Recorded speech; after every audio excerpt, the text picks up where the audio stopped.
तो बात करें अगर आज के मार्केट की, तो काफी बेहतरीन मार्केट रहा आज, लेकिन ऑफ कोर्स एज एक्सपीरियंस्ड काफी अच्छा मार्केट रहा। अगर एक्सपीरियंस पॉइंट ऑफ व्यू से बात करें तो मार्केट अच्छा रहा, लेकिन हम यहाँ बात करते हैं बिगनर पॉइंट ऑफ व्यू से। बिगनर पॉइंट ऑफ व्यू से मैं क्यों बात करता हूँ, क्योंकि अगर आप जब ये देखोगे कि बिगनर पॉइंट ऑफ व्यू से महीने में 8 10 12 ट्रेड बन जाते हैं इजीली, तो सोचो कि अभी आप बिगनर हो और जब उसी इसी यही जो सारे प्रैक्टिस है, कंडीशंस है, मार्केट स्ट्रक्चर है, इसी के ऊपर प्रैक्टिस आपका होता चला जाएगा, देन आप एक्सपीरियंस जब बनोगे तो आपको और भी ज्यादा ट्रेड्स बन सकते हैं। ऑफ कोर्स मार्केट को और अच्छे से आप समझने लगोगे, जितना ज्यादा आपका प्रैक्टिस होगा उतना ज्यादा आपका एक्सपीरियंस रहेगा। ओके। और जितना ज्यादा एक्सपीरियंस आपको रहेगा उतने ही ज्यादा ट्रेड्स मिलने की पॉसिबिलिटी ऑफ कोर्स रहेंगे। लेकिन बिगनर पॉइंट ऑफ व्यू से ऑफ कोर्स मैं हमेशा बात करता हूं कि महीने में इजिली 8 से 10 12 ट्रेड बन जाते हैं, मिल जाते हैं, ऑफ कोर्स इंतजार करते हुए, पेशेंस करते हुए, ना कि कोई जल्दबाजी में, हड़बड़ी में। ओके। इजीली हम वेट करते हैं, आराम से वेट करते हैं, एटीट्यूड अपना बनाते हैं कि मेरे सेफ लेवल या सेफेस्ट लेवल पर आएगा तभी मैं एंटर करूंगा, अदरवाइज एंटर नहीं करूंगा। ओके। तो बात करें अगर आज के मार्केट कंडीशंस की, मार्केट स्ट्रक्चर की, रेजिस्टेंस एंड सपोर्ट के बिहेवियर्स की, तो सबसे पहले मार्केट में सुबह पे हमें जब दिखा, जो रेजिस्टेंस है वो 24,700 के ऊपर दिखा, और जो सपोर्ट है वो 24,600 के ऊपर दिखा। उस टाइम पे 24,600 और 700 का रेजिस्टेंस एंड सपोर्ट था, और उस टाइम पर स्टार्टिंग के मॉर्निंग के टाइम पर मार्केट में बियरिश प्रेशर क्रिएट किए हुए था। लेकिन समथिंग 10 सवा 10 बजे के बाद से फिर मार्केट कन्वर्ट हो गया बुलिश में। वहां पे फिर हमें क्लियरली ये दिखने लगा कि मार्केट ओवरऑल बुलिश है। सबसे पहले सपोर्ट की तरफ से ये हमें दिखा कि सपोर्ट की तरफ से मार्केट में बुलिश प्रेशर क्रिएट हो रहा है, यानी कि सपोर्ट ऊपर की तरफ शिफ्ट हो रहा था, और उसके बाद रेजिस्टेंस के साइड से भी ये हमें दिखने लगा था कि रेजिस्टेंस के साइड से भी बुलिश प्रेशर क्रिएट हो रहा है। और ऐसा मार्केट काफी मजेदार मार्केट होता है। ऑफ कोर्स मैं फिर से बोल रहा हूँ अपने एक्सपीरियंस पॉइंट ऑफ व्यू से, ओके, ना कि बिगनर पॉइंट ऑफ व्यू से। बट हाँ, बिगनर पॉइंट ऑफ व्यू से भी अगर आप इस तरीके से देखें कि दोनों के साइड से, यानी कि रेजिस्टेंस और सपोर्ट, दोनों के साइड से अगर बुलिश प्रेशर क्रिएट होता है तो ऐसे मार्केट को हम बेहतरीन मार्केट बोलते हैं। वन वे प्रेशर जब होता है, वन वे मार्केट होता है, ओके, ऐसा मार्केट बहुत अच्छा मार्केट होता है। इजिली हम सिर्फ और सिर्फ हमें वेट करना होता है किसका, ऑफ कोर्स अपने लेवल का। तो उस टाइम पे हमें वेट करना था किसका, सेकंड बॉटम लेवल या फिर बॉटम लेवल। ये दोनों वो लेवल थे, यानी कि उस टाइम पे 24,600 पे सपोर्ट था, और ये दोनों मेरे लिए लेवल थे उस टाइम पे, यानी कि बिगनर के लिए ये लेवल था जहां से हम एंटर कर सकते थे। ओके। बाद में सपोर्ट पूरी तरह से ऊपर शिफ्ट हो चुका था 700 के ऊपर सपोर्ट, बाद में रेजिस्टेंस एंड सपोर्ट कुछ समय के लिए 24,700 पे थे। ओके। फिर कुछ समय के बाद रेजिस्टेंस भी 24,800 पर शिफ्ट हो चुका था।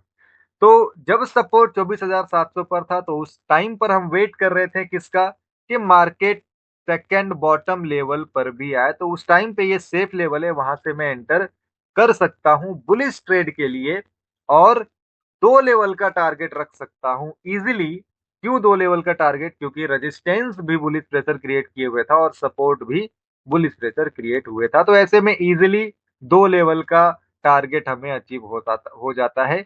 लेकिन प्रॉपर तरीके से, पूरी तरीके से लेवल पर नहीं आ पाया, नहीं हम एंटर कर पाए, आया ही नहीं मार्केट वहां पर, हमने इंतजार किया तो कोई बात नहीं, नहीं आया तो नहीं आया, नहीं एंटर किया तो नहीं एंटर किया, सिंपल सी बात है। ओके। हाँ, अगर बात करें अब एक्सपीरियंस के जरिए, तो फिर ये वाला जो लेवल था, तो ऑफकोर्स यहाँ से एक लेवल इसी लेवल से एंटर किया जा सकता था। क्यों वहां से एंटर किया जा सकता था, क्योंकि मार्केट में दोनों के साइड से रेजिस्टेंस एंड सपोर्ट दोनों का बिहेवियर बुलिश था, बुलिश मार्केट में प्रेशर क्रिएट किए हुए था। और रेजिस्टेंस क्योंकि 800 तक था, तो जाहिर सी बात है 800 के सेकंड टॉप लेवल तक तो जाना ही था, मार्केट को कम से कम इस लेवल तक तो जाना ही था। तो रिस्की लेवल से भी एंटर किया जा सकता था, लेकिन मैं ऑफ कोर्स अगेन बात करूंगा बिगिनर के पॉइंट ऑफ व्यू से। रिस्की पॉइंट ऑफ व्यू से नहीं, रिस्की पॉइंट ऑफ व्यू से तो मार्केट में रोज ही ट्रेड हो जाते हैं, ऑलमोस्ट रोज ही होते हैं। लेकिन बात करें पॉइंट ऑफ व्यू से, क्योंकि मुझे आपको प्रैक्टिस कराना है एज अ बिगनर के तरीके से, क्योंकि आपका जब ये माइंडसेट हो जाएगा कि यार मैं बिगनर हूं, मैं पूरी तरह से जब पेशेंस करता हूं तो भी मुझे महीने में जो है 8 से 10 ट्रेड इजिली मिल जाते हैं, तो उसके बाद जो आपका माइंडसेट होगा, साइकोलॉजी जो होगा वो बहुत स्ट्रांग रहेगा कि जब मैं पेशेंसली बैठता हूँ, इजिली बैठता हूँ, तो इजिली जब 8 से 10 ट्रेड मिल ही जा रहे हैं तो ठीक है, अगेन मैं बैठूंगा और सिर्फ मार्केट को ऑब्जर्व करूंगा। कहीं अगर इसकी लेवल से एंटर करना भी है, ओके, तो देखूंगा कंडीशंस को, यानी कि रेजिस्टेंस एंड सपोर्ट के बिहेवियर्स को, स्ट्रक्चर क्या है, उन सब चीजों को। अगर लगता है मेरे अकॉर्डिंग कि हाँ रिस्की ट्रेड में एंट्री करना चाहिए उस टाइम पे, तो फिर आप कर सकते हैं। बट ऑफ कोर्स मैं यही बोलूंगा कि जितना ज्यादा आपका प्रैक्टिस हो तभी कोशिश करना है ऐसा कुछ, अदरवाइज जब तक अच्छा खासा प्रैक्टिस ना हो जाए, अच्छा खासा कहने का मतलब अगर आप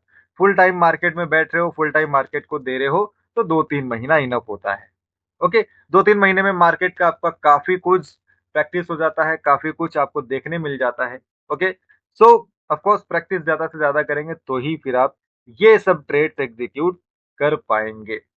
okay, so of course as a beginner की अगर हम बात करें तो हमारे लिए सपोर्ट शिफ्ट होने के बावजूद सेकंड बॉटम लेवल ये था जहां से हम एंटर कर सकते थे, लेकिन एंट्री नहीं मिला, और क्योंकि मार्केट में सिर्फ बुलिश प्रेशर था, इसलिए हम बुलिश का ही ट्रेड का वेट करते कि इस लेवल पर आए और यहां से मैं ट्रेड एग्जीक्यूट करूं, लेकिन आया नहीं तो हमने ट्रेड एग्जीक्यूट किया नहीं। आप देख सकते हो कितना पेशेंस यहां पर आपको करने मिल रहा है एज अ बिगनर, के मंडे यानी कि 2 तारीख को भी कोई ट्रेड नहीं मिला, कोई ट्रेड नहीं बना, 3 तारीख को भी, ट्यूसडे को कोई ट्रेड नहीं मिला, 4 तारीख को ट्रेड मिला वेनेसडे को, लेकिन वो एग्जीक्यूट नहीं कर पाए क्योंकि मार्केट में हम लेट बैठे थे उस दिन, यानी कि कल की जो हम बात कर रहे हैं। और आज 5 तारीख है, ओके, एक्सपायरी का दिन है, थर्सडे है, इस दिन भी एज अ बिगनर कोई भी ट्रेड नहीं मिला। ओके, आप देख सकते हो कि पूरे हफ्ते में कितना आपको वेट करना पड़ रहा है, 4 दिन कंटिन्यू बैठे कोई ट्रेड नहीं, लेकिन इतना पेशेंस होना चाहिए। अगर ये पेशेंस रहेगा तभी आप मार्केट को समझ पाओगे बेहतर तरीके से। मैं अगेन वो बात बोलता हूं, आपको ज्यादा ट्रेड नहीं करना है, आपको परफेक्ट ट्रेड करना है। ओके, तो वेट करेंगे, इंतजार करेंगे, कंडीशंस को देखेंगे, अपने लेवल्स का वेट करेंगे, प्रॉपर अपने लेवल्स पर आएगा तभी एंटर करेंगे, अदरवाइज नहीं करेंगे। और यही जब आपको प्रैक्टिस होता चला जाएगा, होता चला जाएगा, होता चला जाएगा, देन फिर आप ऑटोमेटिकली समझ पाओगे कि कौन से कब रिस्क की लेवल से एंटर करना है। बाकी तो प्रैक्टिस अपना चलेगा ही, एक्सपीरियंस का भी, आने वाले टाइम तक, आने वाले टाइमों में। ओके, तो आई होप कि आपको समझा है। एज अ बिगनर नहीं कोई ट्रेड था आज, एज अ एक्सपीरियंस था डेफिनेटली। अगर मेरे में पर्सनल की बात करूं तो यही वाला ट्रेड डेफिनेटली एग्जीक्यूट किया गया है, और टारगेट मेरा ऑफकोर्स सिर्फ और सिर्फ 2 लेवल का था। लेकिन हाँ, इस 2 लेवल में काफी बेहतरीन पॉइंट्स मिले हैं। अगर मैं बात करूं, बहुत बेहतरीन पॉइंट्स मिले हैं। क्यों, जनरली अगर बात करूं मैं तो 70 से 80 पॉइंट्स मिलते हैं 2 लेवल में आपको। ओके, आप जब 2 लेवल का टारगेट अचीव करते हो, लेकिन आज क्योंकि एक्सपायरी भी था, और एक्सपायरी के दिन प्रीमियम जो है वो फ्लक्चुएट भी होते हैं, और क्योंकि ये सडन अप मूवमेंट आया था इस टाइम पे, इसलिए मोर देन 100 पॉइंट्स टोटल, अगर मैं बात करूं 114 पॉइंट्स इस पर्टिकुलर मूवमेंट में, 2 लेवल के टारगेट में 114 पॉइंट मिला है, जबकि जनरली नॉर्मली आपको 70-80 पॉइंट्स ही मिलते हैं। ओके, लेकिन आज कितना मिला, 114 पॉइंट। पर्सनल ट्रेडिंग में ये मिला है, मैं वो आपको डेफिनेटली नहीं दिखा सकता, वो एक बात अलग है, वो अकाउंट अलग है, क्योंकि वो जो क्वांटिटी होती है मेरे पर्सनल अकाउंट में वो ज्यादा होती है, और मैं नहीं चाहता कि आप कुछ प्रॉफिट्स देखकर इन्फ्लुएंस हो जाओ, फिर आप कुछ नहीं कर पाओगे, ना तो आप मार्केट को समझ पाओगे, ना तो आप कंडीशंस को समझ पाओगे। सिर्फ आपका ध्यान किस किस तरफ रहेगा कि अरे बहुत पैसा होता है, बहुत पैसा होता है मार्केट में, ऐसा कुछ नहीं है। पैसा है ऑफ कोर्स, इसमें नो डाउट, लेकिन पहले आपको प्रैक्टिस की जरूरत है, पहले आपको मार्केट को समझने की जरूरत है। ओके, अगर आप मार्केट को बेहतर तरीके से समझते हो, अंडरस्टैंड कर जाते हो इन सब चेंजेस को, जो भी डेटा में चेंजेस होते हैं, चाहे वो रेजिस्टेंस का कुछ भी बिहेवियर हो, सपोर्ट का कुछ भी बिहेवियर हो, उसके बाद आप कितने भी क्वांटिटी में करो, जब बहुत अच्छा प्रैक्टिस हो जाए, किसी लेवल से, किसी रिस्की लेवल से करना है, आपको सारी चीजें अंडरस्टैंड हो जाती है, सारी चीजें प्रॉपर समझ जाती है, कब ट्रेड आपको करना है या नहीं। फिर तो वो अपने ऊपर है कि अगर मैं किसी सेफ लेवल से ट्रेड कर रहा हूँ या सेफेस्ट लेवल से ट्रेड कर रहा हूँ, तो जाहिर सी बात है, सेफेस्ट का मतलब होता है कि भाई पॉसिबिलिटी है, मार्केट मैक्सिमम चांसेस है मेरे ही पॉइंट में जाना है, मेरे ही डायरेक्शन में जाना है। ओके, तो ऑफ कोर्स मेरे ही डायरेक्शन में जाना है, तो डिपेंड मेरे ऊपर है, मैं कितने भी क्वांटिटीज कर सकता हूँ।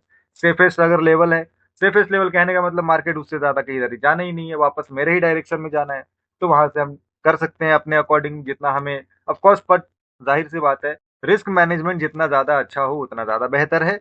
ओके, और एक्सपीरियंस जब काफी अच्छा आपका हो जाए यही चीजों पे, इन कंडीशंस पे, इन स्ट्रक्चर्स पे, 7-8 महीने, 1 महीने, 1 साल, ओके, अगर अच्छा एक्सपीरियंस हो जाता है, मार्केट को आप समझने लग जाते हो, अंडरस्टैंड करने लग जाते हो, तो डेफिनेटली फिर आप, आपके ऊपर है, और मार्केट को बहुत अच्छे से समझने भी लग जाएंगे। सिर्फ कंडीशंस को समझिए, स्ट्रक्चर को समझिए, डेफिनेटली मार्केट आपको इजी समझेगा।